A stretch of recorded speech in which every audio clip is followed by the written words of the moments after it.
Welcome to the latest installment of ABL Advisors video series featuring thought leaders from the commercial finance industry. Today, our guest is Rosanne Doyle, the product manager for ABL and Factoring for IDS Asset Finance Technology. Thanks for being here today, Rosanne. Thank you, Mike. I'm glad to be here. It's a pleasure. What I'd like to do is have a brief conversation with you about some of the things that are happening in the factoring world. And my understanding is that you just returned from the first conference you've probably been to in over a year when you went to Arizona for the IFA conference. And I was just curious, you came back from that 1 year, basically more than 1 year not being out there in the field. What was the buzz? What was it like when you were at the IFA conference last week? Well, I'm happy to report it was a really good event. The energy at the event was great. You could tell people were glad to be back out. There was a lot of deal making going on. I was able to see a lot of interaction. There was a lot of social activity happening. When you attend those events, oftentimes the first night, get together is good and the last night get together, but every social event, every happy hour, every event within the exhibit hall was well attended. I would have to say there were 300, 400 people there, all working very aggressively to make contacts, to talk about business, to share their experiences. I was able to attend several of the panels. People were sharing very generously with their experiences over the last challenging year.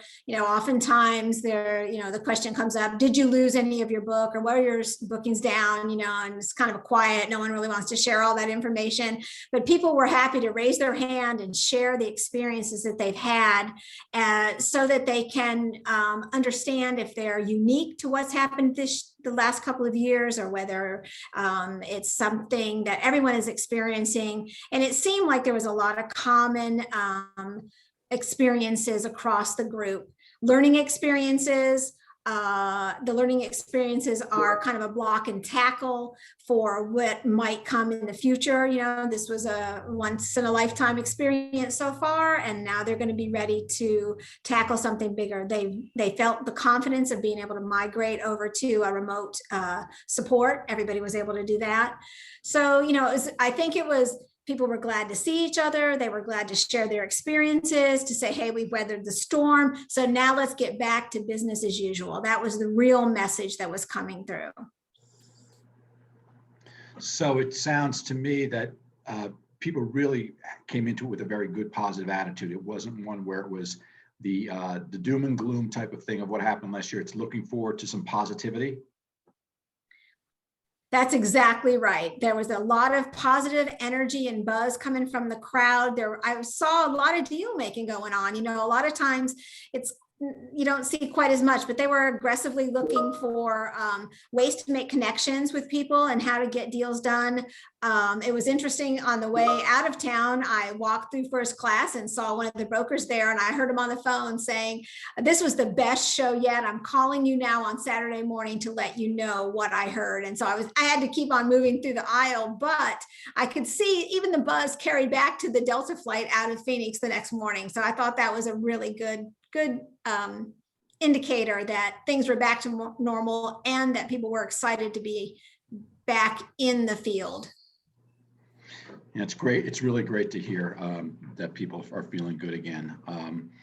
So with that being the case, what I'm going to do is maybe jump a little bit into the next section of the questions that I wanted to talk to you about, was that, what's new with IDS and Williams Stuckey? I mean, everyone has seen and heard about the fact that there's been the integration of the two companies over the past few months at this point. And I'm just curious, when you think about what's new at IDS and Williams Stuckey and how it's going, what does that spark in your mind? What's it bring forward for you as somebody who's been with, I believe, with Williams Stuckey for about 20 years? Yes, it has been 20 years, 20 quick years, as they all seem to fly by. This is such a great opportunity. One thing that we've heard as a Stuckey employee is that our clients were looking for SaaS strategies. The Stuckey solution had pretty much matured as far as Bill Stuckey wanted to take it. And so this was a perfect opportunity for him to be able to retire, enjoy all the benefits of the work he's put in for the last 40 years, but also for those of us who are really proud to stay with IDS, to bring the products forward to the next generation of users. We are hearing SaaS first strategies from our clients. They've been asking it for maybe 3 or 4 years, and now they're almost demanding it. They want to move off of these on-prem solutions. They want to allow IDS and other vendors to provide these SaaS solutions. And so we think we're really positioned well to be able to take the product to the next level. We have a launch in August of our ABL product as a SaaS solution, and our factoring product shortly behind that. So it's really exciting to see that we're going to be able to take it to the next level and give our clients what they're looking for. So the clients have been expressing actually a desire from your end to go to the next level from the technology standpoint. That's been happening over the past few years? It certainly has. We've been hearing it directly from our clients. Back to the IFA convention, there was an extremely active panel on technology, and that was exactly what they were talking about. They want SaaS solutions. They want data at their ready. They understand that they need solutions that are integrated, which is a really important thing. They want to have, as I said, data and statistics and analytics ready to be able to help them develop business and business plans. And so we had the president of Tab Bank, we had Triumph Business Credit, a couple of others there that were, again, all the panels were very good about sharing their insights, their pain points, and their solutions, their desired solutions, SaaS being number one. That's interesting. Okay, so it's happening, as we say out there. So I'll go into a little bit about what's happening in the marketplace and what I've been hearing over the past year or so. I do receive quite a few questions from folks on a regular basis as the publisher, and it seems that people aren't very sure about what 2020 really looked like for folks in the factoring industry. There's been reports that it's been strong, it hasn't been strong. Some companies doing better than others, obviously. Can you tell me what you've heard and what you can say about how the industry did last year during the pandemic, and how we're looking as we start to actually come out of this, hopefully? Sure. Well, what I heard from the industry at the event, as well as other publications, is it was a hard year for factoring. There was a 25% decrease in the factored volume nationally or domestically. That's a real hit for these guys, especially some of those that were running on really tight margins. For those who offered non-recourse factoring, it was a tough year as well. There was a lot of bankruptcies, and the turn on receivables was elongated tremendously as the retailers went from an average net 30 days. As soon as everything shut down, they were trying to get net 90, 120-day terms. So it was a real challenging year for a lot of the factors. Some of them as well saw their borrowing balances drop because the PPP money that rolled into the market, something they didn't expect. So they were competing against free money. But those challenges have come to an end. The PPP has dried up. If you got it, you've used it. The trends are back. People are ready to get out. A lot of consumer confidence is back. One of our great clients is predicting 30 to 40% year over year increase from last year to this year. So I think there's a lot of positivity in the projections for factoring going forward. And I think the folks that have come through this last year have learned a lot of valuable lessons about the benefit of managing their risk. If they managed it properly, they came through well. And also, alliances with their vendors, with trusted vendors, with other supply providers for them, and also with their peers. I think there was a lot of comfort given to each other throughout this time, and making sure that their models were holding up just as their competitors were. Yeah, well, I think we've all learned a lot of lessons over the past year, and unfortunately, some businesses were more impacted than others. But as long as they are positioned at this point to come out of it strong, I think everyone's going to be fine. And it sure sounds that way from what you're telling me. Um, you know, I always think about the fact of somebody like yourself who's been in this industry for quite some time, and you really understand what pushes people's buttons in this industry. So I'm just curious from your perspective, what are a couple of things that seem to keep you up at night, or that you think about when you think about what's going to be happening in the factoring industry, and what we're going to be looking forward to as we go into 2021 and beyond? Sure. The factoring's been around for a long time. So you want to make sure that it's adaptable to the changing economies, to the changing profiles of clients and customers. And it seems like the industry is going to be strong going forward. There are a couple of challenges that they still have, things that have always been around, but even more pronounced. Mitigating risk and managing risk, being aware of what is really happening in your portfolio became so critically important this year. Understanding your credit underwriting diligence, you want to make sure you're doing all the right credit analysis, making calculated risk decisions. They're looking for tools to help them manage that risk, forecast that risk. And our solutions offer that, but I know they've used other solutions as well, or other adjunct software and other predictors to help them understand what risk is in their portfolio, how to project it, maintaining their profitability. And they also are looking for adaptable solutions. When on a Thursday, everybody started working from home, you needed capacity to be able to reach all of your users. Factoring has for a long time been a people-intensive operation. So making sure that you've got solid performance from these at-home workers was something that was critically important. But I think that the industry rose to it, the solutions have risen to it, and I think it's something that will go into all the planning that we do going forward.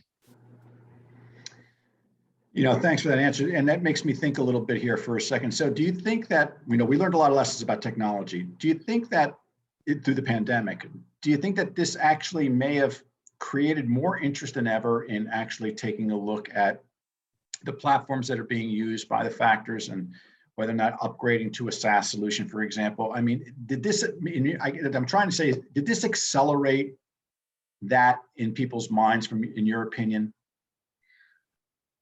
In fact, I think it did. A lot of times factors, anyone who's in business will be comfortable with the process that they have, but it'll be the external forces that will prompt them along. 20 years ago, no one did electronic invoicing, but the retail market said, hey, if you want to do business with us, you've got to send us your invoices electronically. So that was an external force that came at them. Same here. They do this challenge with the pandemic forced lenders and others to say, do I have the ability to go into the office and maintain my servers and take care of my IT hardware and make sure that all my network is running? Or do I want to be able to hand that over to someone who is an expert at it and pay for that, the benefit of having not only the product, the factoring software, but all of the back office IT behaviors managed? Risk control there, it's IT risk as well as employment risk. They were able to manage all of that throughout this pandemic. And SaaS is just the pandemic put the pressure on the industry to say, hey, you need to have some solution that is in the cloud. And this is proven this year that it's worked well, and that people are developing very strong SaaS forward strategies. Okay, well, great. Rosanne, that really covers my questions for the day. You have a lot of experience in this field. So is there anything that I left out that you wanted to talk about today? Not really. I would like to know, the questions you get, are you hearing some of the same things? Are you hearing general confidence? I would like to hear what, from your perspective, are you feeling the confidence I felt at the IFA convention? And as I talk to our clients who are really very forward thinking about how they're going to do business over the next couple of years.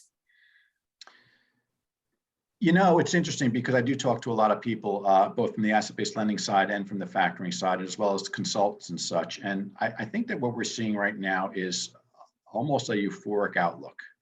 And that's a good thing. And I'm glad to see that. I think there's, people are counting on the pent-up demand. The PPP program obviously injected a lot of liquidity into the system. And that's really going to run its course, as you said. We'll see whether it floats all the boats for very long or how it all pans out from there. But overall, we're seeing a lot of deal activity. Our deal tables are the most active that we've seen in over 2 years. So the activity of deals is pretty wide right now. Factoring, I'm talking to people that are in the factoring industry. They did fear. I've heard it was a rough year. I have heard some folks that said it was not a bad year. Yeah. But most seem to feel that this is going to be the year of making up what was lost last year. So I'm seeing a lot of positivity in the marketplace and people just looking to say, look, we learned a lot. We're going to be efficient. We got to get more efficient. We maybe learned some things that we never thought we were going to learn. Now we're going to use those things going forward. I feel the same. I really think there's a lot of positivity and I'm excited about it. And it's interesting you say about the deal sheets too. I've noticed those are some big numbers coming across on those. And you thought maybe they would baby step back into the world after Penn. No way. These are heavy hitters. Big numbers are coming out in these tombstones, millions and 20, 30, 50, 80 million dollars. And I'm really excited to see that money is flowing back through the market. So I think that's a very positive indicator for our industry, for the economy, and for our outlook. Couldn't agree with you more, Rosanne. And, with that, we'll wrap it up. I want to say thank you very much for your time today. It's nice to see you again. I haven't seen you in quite a while. You too. Nice to see anybody, but it's great to be here. All right. Well, thanks very much and take care. We'll talk to you soon. Thank you. Stay well. You too.